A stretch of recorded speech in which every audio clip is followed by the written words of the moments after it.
That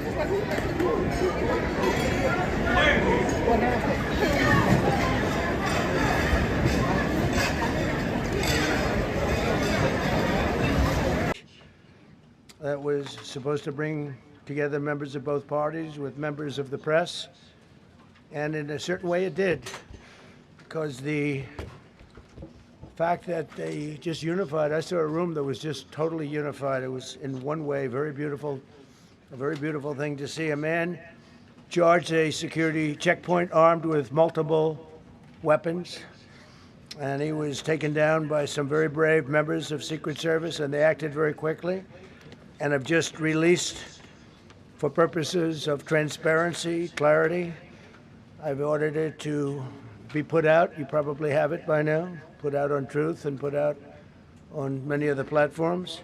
A tape showing the violence of this thug that attacked our Constitution, and also showing how quickly Secret Service and law enforcement acted on our country's behalf. Really did a great job.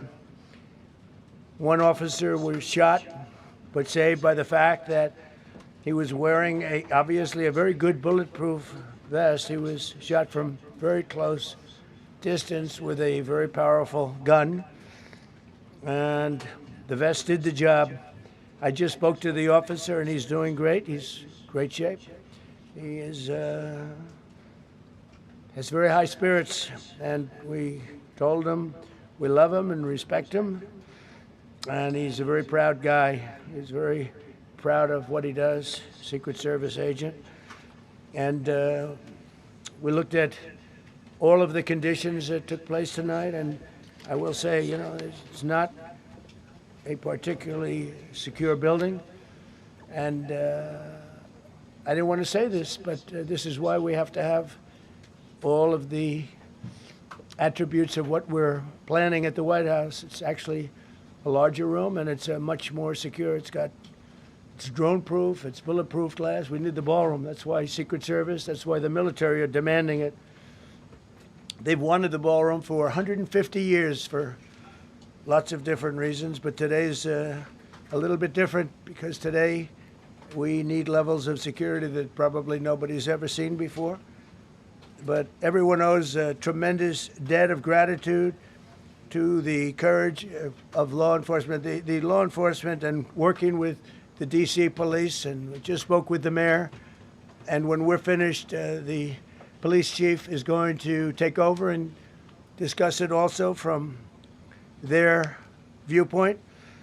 But they also performed exactly as they were supposed to. And you see the attacker in different positions, but you also see the attacker totally subdued and under control.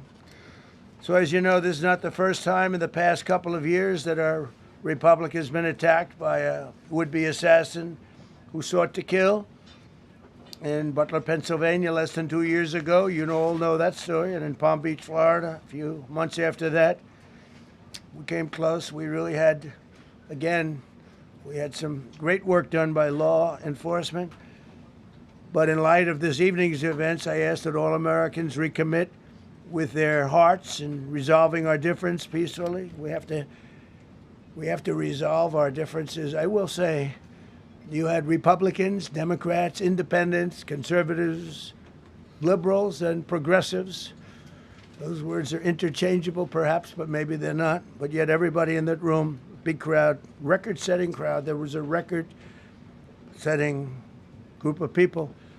And there was a tremendous amount of love and coming together. I watched, and I was very, very impressed by that.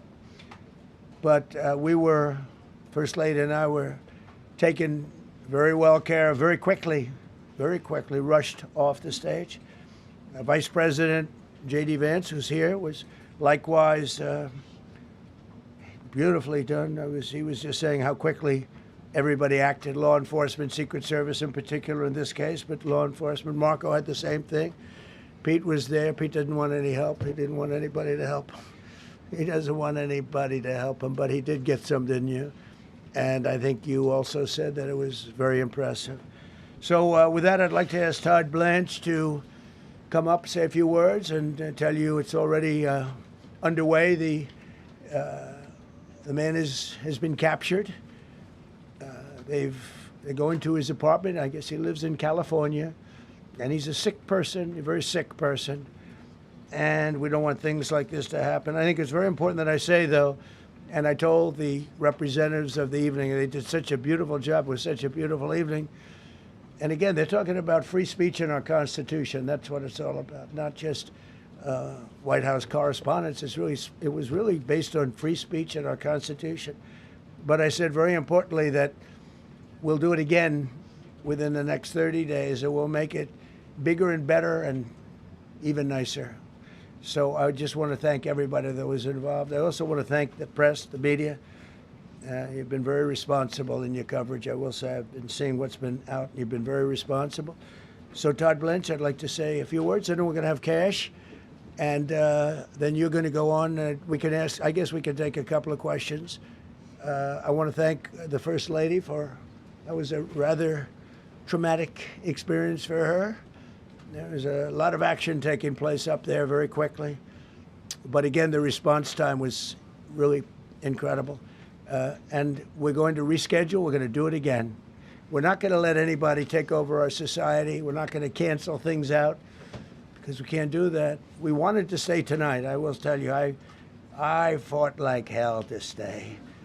But it was protocol. They said, please, sir, because they didn't know there was a lot of action going on, and they didn't know could there be probably a lone shooter, but we'll find out. We'll find out very quickly.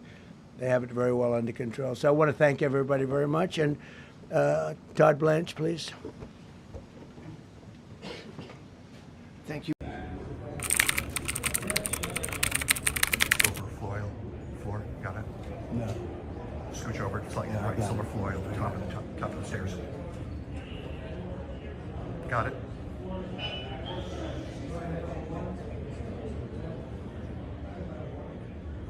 Jesus Christ. Sorry.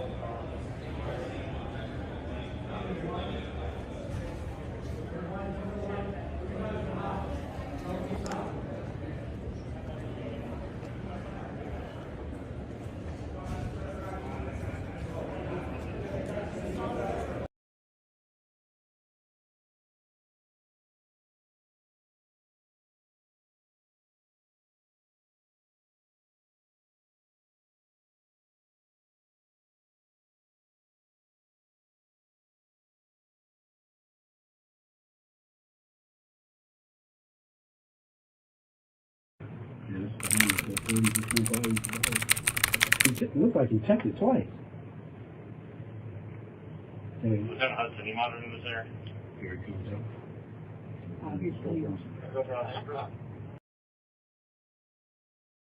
Lieutenant Hudson, you monitoring this there? Very cool, Joe. Lieutenant